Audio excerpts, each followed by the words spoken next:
35절부터 43절까지입니다.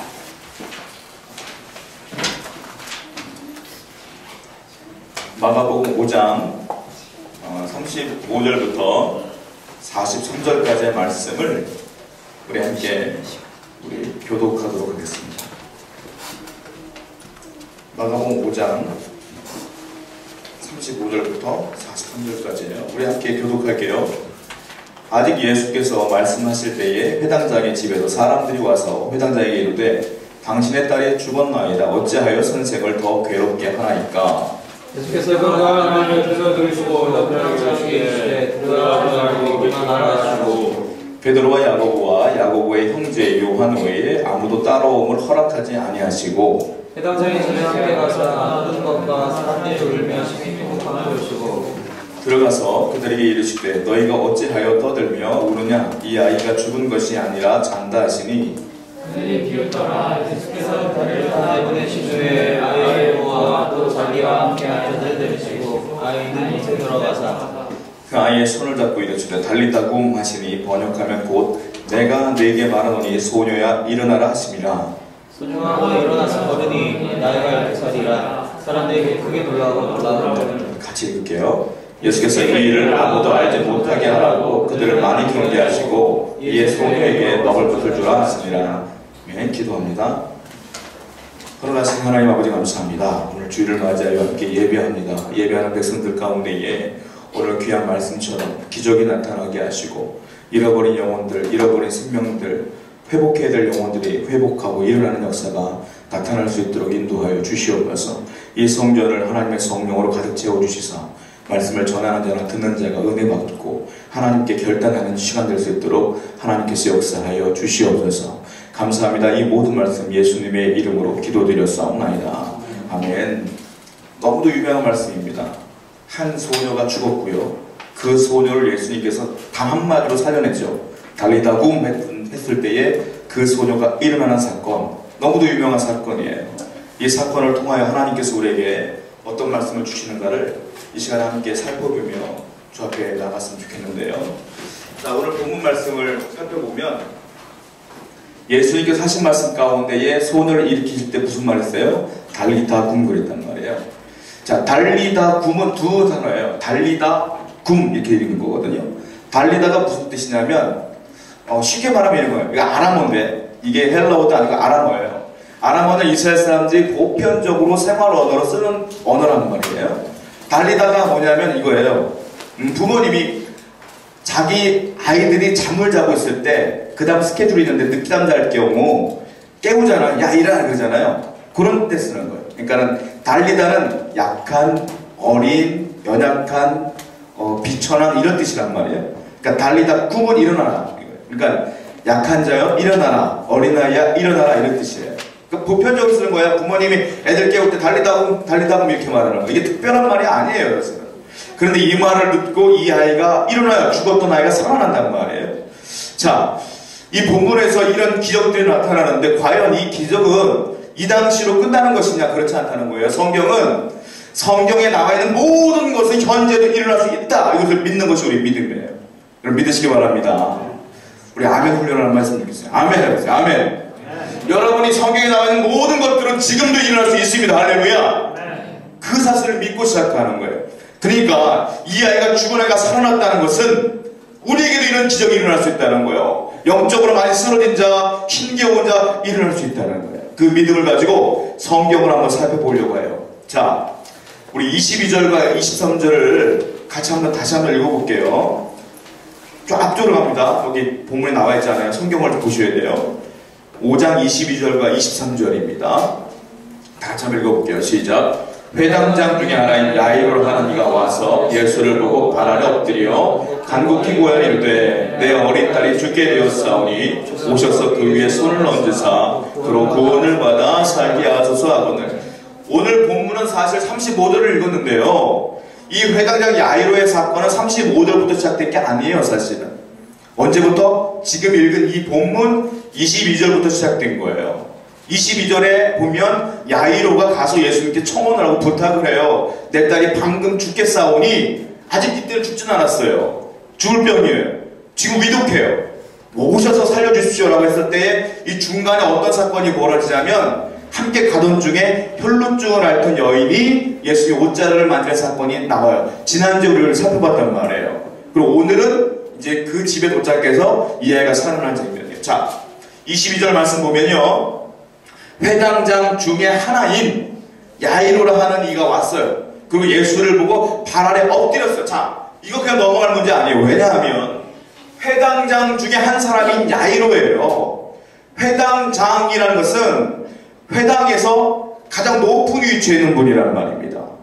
그러니까 이 사람에게는 권세도 있고요, 나이도 제법 있고요, 그리고 학력도 제법 있어요. 지식도 있는 사람이에요. 그리고 명예가 있는 사람이란 말이에요. 점잖은 사람이에요. 근데 이 사람이 예수 앞에 발 아래 엎드렸다. 이거 심각한 문제예요, 사실.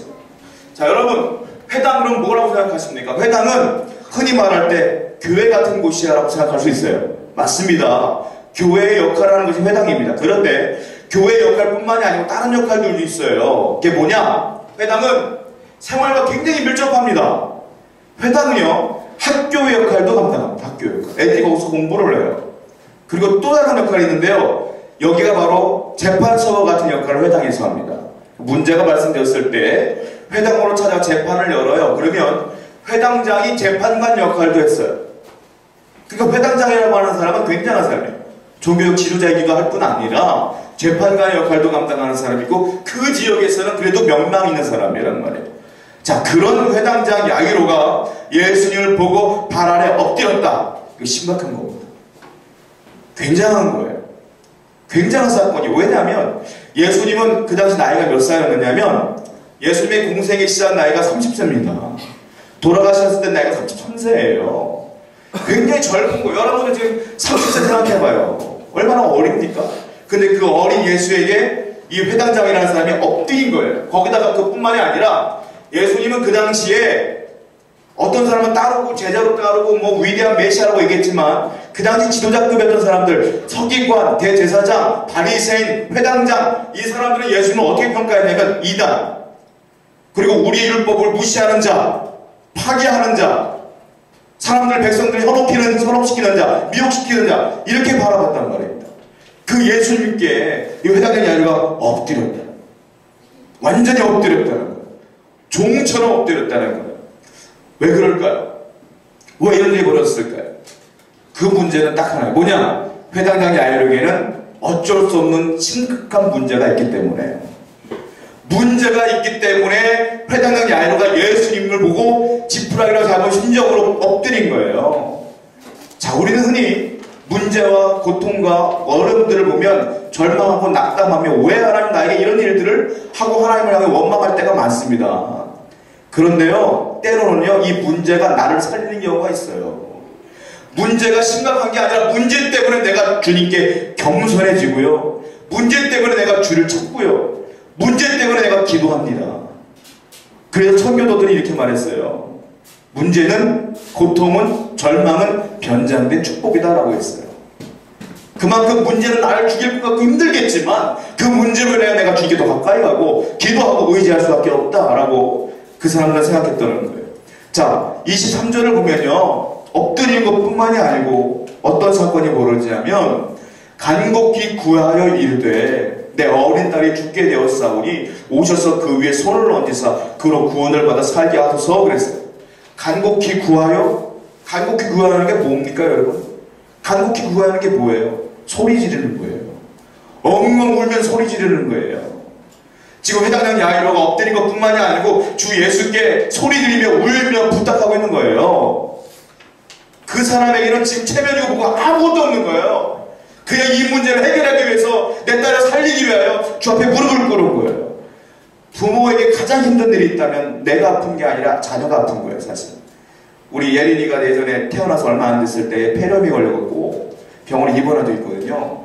애들이 핏줄이 안 보이니까 링거를 꽂을 때 여기를 진짜 얼마나 많이 꽂는 멍이 들 정도로 애들 막 자지러요. 그때 얼마나 마음이 아픈지 몰라요. 그러니까 이 야이로 입장에서 마찬가지예요. 자기 딸애들 죽을 것 같은 고통 속에 있으니 체면이 뭐가 중요합니까? 이 문제를 해결하기 위해 저 앞에 무릎을 꿇는 거죠. 자, 한국 사람들, 일본 사람들 체면이 굉장히 중요하다고 생각하는 민족 중에 하나예요.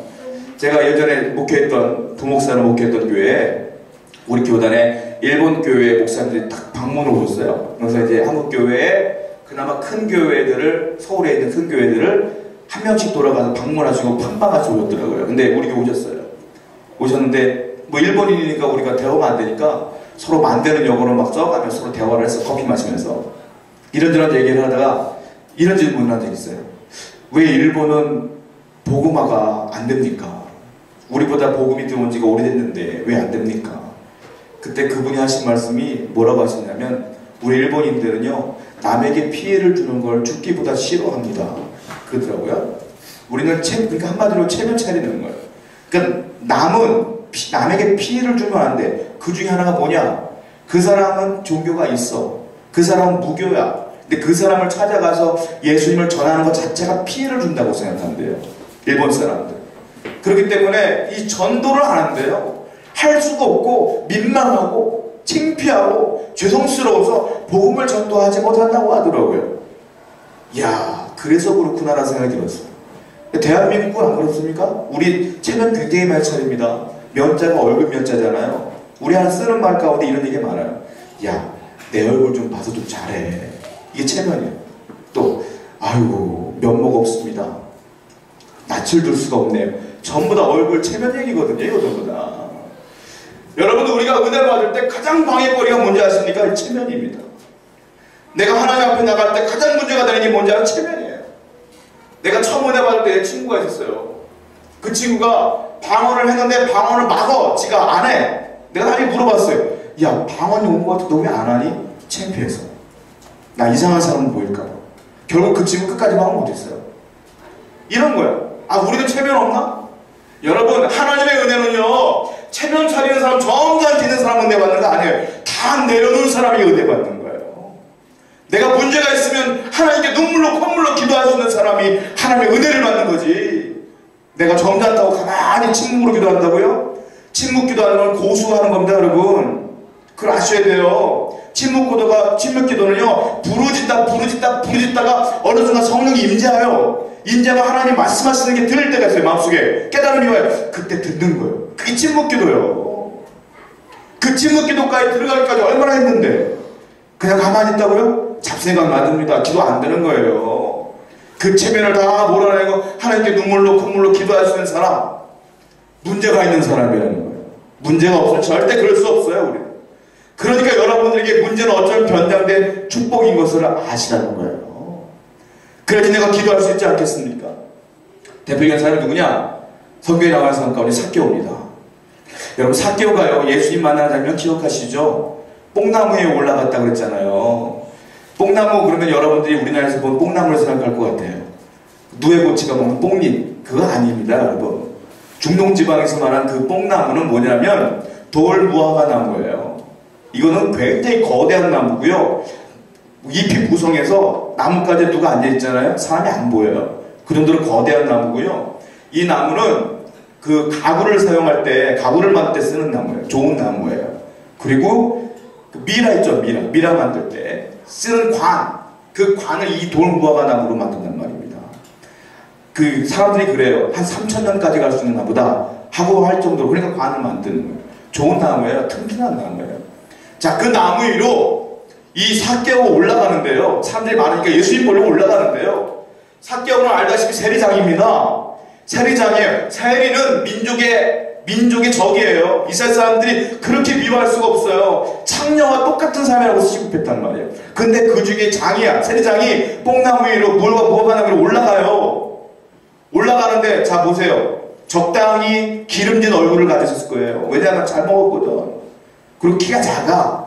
이 사람이 올라가는데 얼마나 우스꽝스럽겠어요. 그리고 얼마나 주목했겠어요. 사람들이. 저 사람이 세리장 삭개오구나. 근데 그 모든 것들을 포기하고 올라가요. 체면이 뭐가 중요합니까? 지금 내 안에 죽어가고 있는데, 예수님 만나고 싶으면 죽겠는데, 그는 그 모든 걸 버리고 올라가는 거예요. 그리고 예수님 만나죠. 그리고 변화되죠. 구원받죠. 주를 위해 살죠. 여러분, 세리장 그 삭개오, 그가 했던 게 딱 하나 있습니다. 뭐냐? 예수를 만나기 위하여 모든 걸 내려놓는 거예요. 모든 걸. 내 체면도 내려놓고, 내 얼굴도 내려놓고, 내 자존심도 내려놓고, 다 내려놨기 때문에 거기 올라간 거지. 내려놓지 않은 사람 못 올라가요. 신앙의 절정은 뭔지 아십니까? 내려놓음입니다. 신앙의 완성은 내려놓음이에요. 여러분, 주를 만나기 위해서 지금 우리를 뭘 내려놨습니까? 이 시간에 우리가 주님을 위하여 내려놓는 신자가 됐으면 좋겠어요. 그리고 주님을 위하여 체면 내려놓고 주님께 기도하는 여러분 되기를 다시 한번 축복합니다, 여러분. 자, 이 야이로가 주님을 찾아 나왔을 때 가장 먼저 이 문제를 해결했던 첫 번째 이유는 뭐냐? 제가 지금 설명드릴 건데 뭐냐? 주님 앞에 문제를 가지고 나왔다. 주님 앞에 문제를 가지고 나오면 반드시 주님께서 역사하실 줄로 믿습니다. 우리는 믿음 하나만 있으면 돼. 다른 거 필요 없어. 믿습니다. 믿음 하나만 가지면 당신의 문제 주님이 역사하실 줄로 믿습니다. 진실된 믿음으로 나가는 여러분들에게 축원드립니다. 자, 두 번째로 한번 생각해 볼게요. 자, 이 야이로의 문제가 어떻게 해결되느냐? 어떻게 은혜 가운데 하나님의 은혜를 받게 되느냐? 두 번째는 뭐냐? 자, 성경을 읽습니다. 23절과 24절을 다시 한번 읽습니다. 23절, 24절 읽어요. 있습니다. 시작. 한국이 구하여 이르되 내 어린 딸이 죽게 되었사오니 오셔서 그 위에 일어나시라. 구원을 받아 살게 하소서를 이에 그와 함께 갔을새 큰 무리가 따라가며 에워싸 밀더라. 자, 그가 간곡히 구하였습니다. 어떤 걸 구했습니까? 주님 나와 함께 가시죠. 우리 집으로 가시죠. 이를 구한 거예요. 그때 주님께서 뭐라고 하냐면 오케이 했어요. 그래 가자. 내가 그를 살게 하겠다. 그리고 같이 가시는 겁니다. 자, 24절 보니까 이에 그와 함께 가셨다라고 써있어요. 주님과 함께 가는 거예요. 내가 주님을 초청하면 주님은 나를 외면하지 않습니다. 나에게 오셔요. 그러고 나는 주님과 함께 가는 거예요. 할렐루야. 그런데 문제가 생겼어요. 여기는 너무 은혜로워. 야, 이러면 기대가 돼. 야, 이 주님이 오시는구나. 내 딸이 살 수 있겠구나. 그런데 한 걸음 한 걸음 내딛는데 어떤 사건이 벌어지냐면 사람들이 몰려오기 시작해요. 여기까지는 괜찮아요. 여기까지는 소망과 희망이 있어요. 아직까지도 주님이 내 집에 간 게 아니니까, 가고 있는 중이니까, 주님이 가시니까 여기까지 소망과 희망으로 기대를 가지고 가는 거예요. 함께 주님과 함께. 그런데 어떤 일이 벌어지냐? 25절을 보면 혈루증을 앓던 여인이 등장을 해요. 그리고 이 여인이 예수님을 만지고 고침받잖아요. 그때 사건이 벌어지지 않습니까? 이건 좋은 사건입니다. 우리가 메시지를 통해 은혜 받을 정도의 은혜로운 사건이에요. 그런데 야이로의 입장으로 생각해 보자고요. 이 사건이 은혜로운 사건인지. 내 딸이 지금 죽게 됐지 않습니까? 주님과 함께 내가 데리고 가는 거 아닙니까? 주님 모시고 가는 거 아닙니까? 내 딸은 1분 1초가 아까워요. 언제 죽을지 몰라요. 근데 그 와중에 혈루증을 앓던 여인이 나타났고 그 여인이 고침받고 별사건이 벌어지는 거예요. 그때 사람들이 은혜 받고 할렐루야 하지만 야이로는 죽을 것 같은 거예요. 내 딸은 죽어가는데 이게 뭔 일이야 이게. 그런지 괴로운 거예요. 야이로는 힘든 일이야 이게. 자, 왜 하나님은, 왜 예수님은 이 와중 이 급박한 상황 속에서 이 혈루증의 여인의 이 사건을 허락하셨냐는 거예요. 왜 이 사건이 나타났느냐는 거예요. 왜? 야이로에게 하나님께서 아마 두 가지를 주셨지 않을까 싶은 생각이 들어요. 첫 번째 뭐냐? 믿음의 강화입니다. 믿음의 강화. 너의 믿음을 더 강화시켜라. 이게 뭘까요? 우리는 여전히 기도합니다. 내 문제를 기도해요. 기도하다 보면 심각한 문제가 벌어져요. 뭐냐면 야, 내가 기도를 금식도 하고 매일같이 기도하는데 응답이 안 와요. 여러분 맨날 응답 오는 건 아니지 않습니까? 여러분의 기도에 응답이 안 올 때가 얼마나 많아요. 내가 정말 최선을 다해 예배를 합니다. 말씀을 읽고 큐티를 하고 주님을 찾고 애씁니다. 그런데 응답이 안 와요. 내 삶은 더욱더 절망으로 가요. 그때 우리는 얼마나 힘듭니까? 근데 더 심각한 상황은 나와 같이 똑같은 크리스찬들이 전부 다 그런 상황이라면 괜찮겠는데 어떤 애는 기도하자마자 응답이 되네. 어떤 사람은 무릎을 꿇자마자 일주일도 안 해서 체험 일주일도 안 해서 막 응답이 되고 역사가 나타나고 막 그러는 거예요. 나는 너무 힘들어. 1년이나 기도했는데 안 되는 거야. 그때 우리는 어떻게 돼요? 힘겨워지잖아요. 제가 볼 때는 마치 이 야이로의 이 상황과 우리의 상황과 똑같은 거예요. 왜냐? 야이로는 지금 내 딸이 죽게 되는데 혈루증 앓던 여인에서 낫네? 이런 사건이 벌어지고 혈루증 앓던 여인은요 예수님께 무릎을 꿇지도 않았어요. 야이로가 꿇었지. 근데 이 여인은 중간에 나타나고 고침받고 헤어지는 거예요. 내 딸은 죽게 됐는데 이런 똑같은 거예요. 이게 뭐냐? 믿음의 강화 사건이 뭐냐면 그때마다 사람들은요 그 사람들이 응답받는 것 때문에 절망해요. 내가 응답받지 않는 것 때문에 절망해요.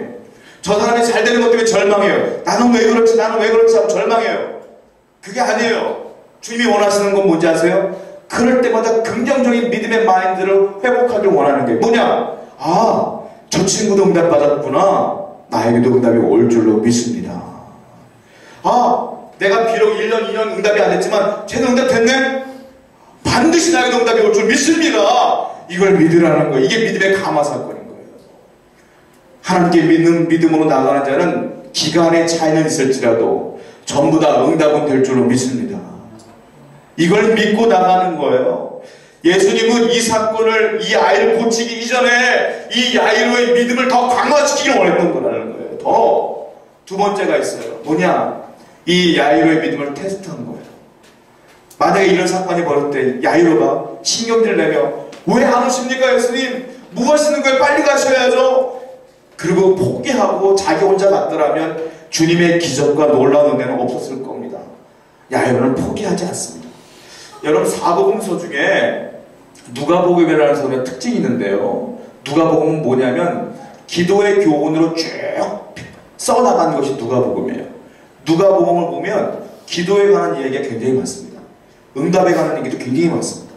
그러니까 기도가 필요한 분들은 누가복음을 읽어보세요. 기도의 교훈으로 쫙 나와 있는데, 자, 그 중에 누가복음 18장 하나 한번 보시겠습니까? 누가복음 18장 1절을 한번 보세요.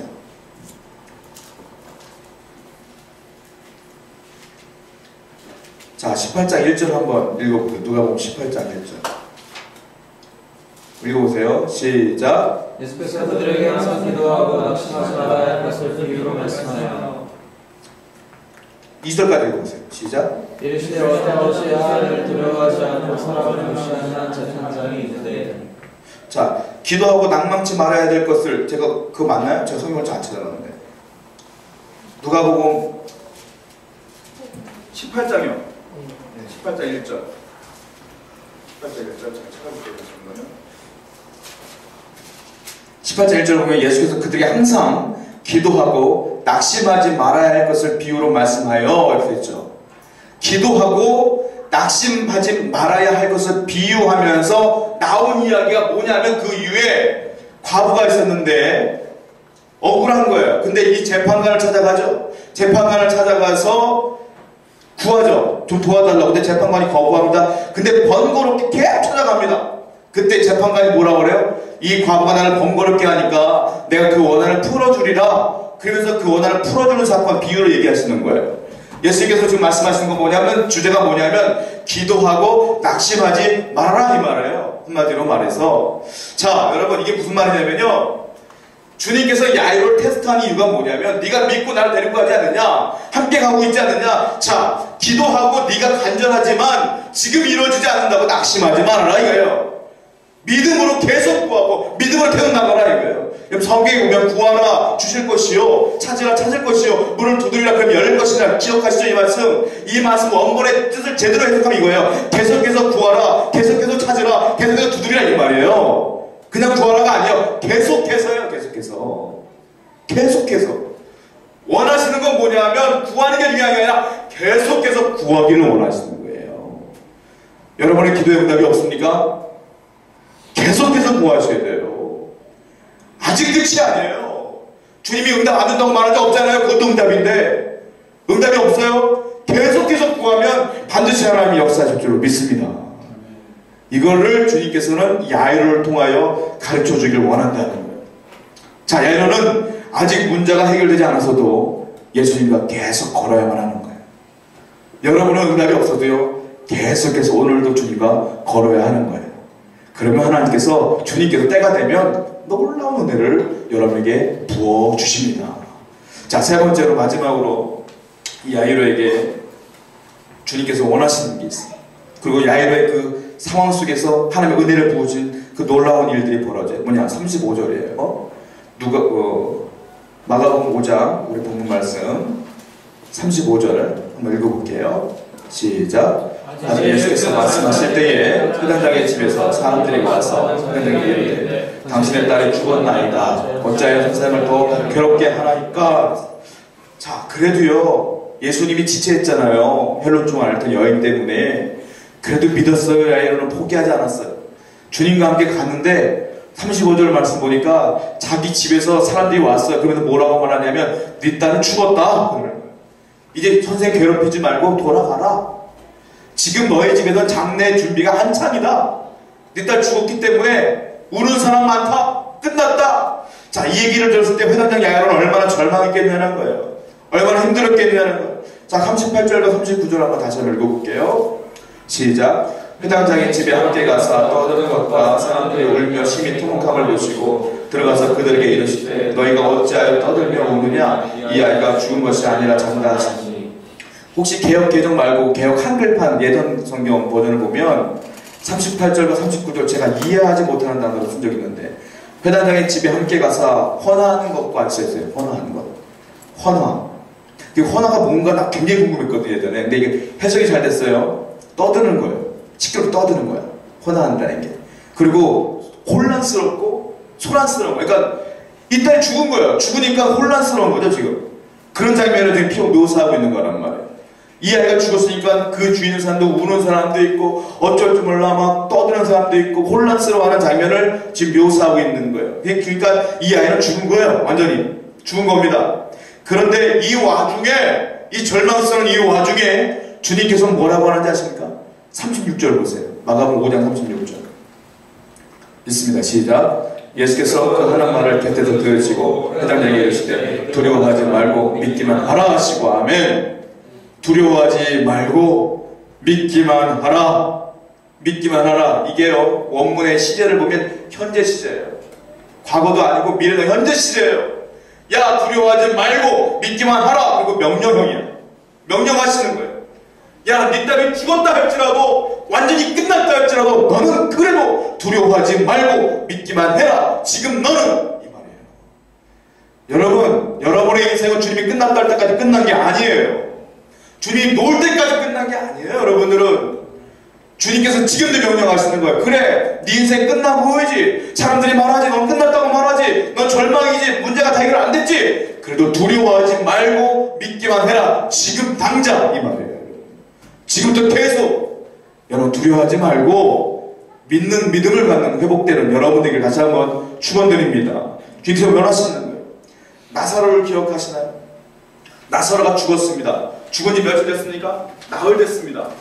나흘 됐어요. 그 나사로가 예수의 명령으로 살아납니다. 근데 뭐라고 말합니까? 그 마르다와 마리아에게 예수님께서 나사로 살리기 전에 뭐라고 말합니까? 나는 부활이요 생명이니 나를 믿는 자는 죽어도 살겠고 살아서 나를 믿는 자는 영원히 죽지 아니하리라 그랬어요. 그래서 뭐라고 하는지 아세요? 그 다음에 네가 이것을 믿느냐? 이것을 믿느냐? 그때 이 마리아가 믿습니다 그랬어요. 그때 나사로가 살아났다. 사랑하는 여러분, 주님께서 오늘도 우리에게 말해요. 네가 이것을 믿느냐? 믿습니까? 아멘. 믿습니까? 아멘. 믿느냐? 믿으면 그대로 되리라. 여러분의 문제가 아무리 어렵고 힘들지라도 주님께서 말씀하셨어요. 두려워하지 말고 믿기만 하라. 그러면 그 모든 것들이 회복될지어다. 아멘. 이것을 믿는 여러분들에게 축원드립니다. 같이 기도하겠습니다.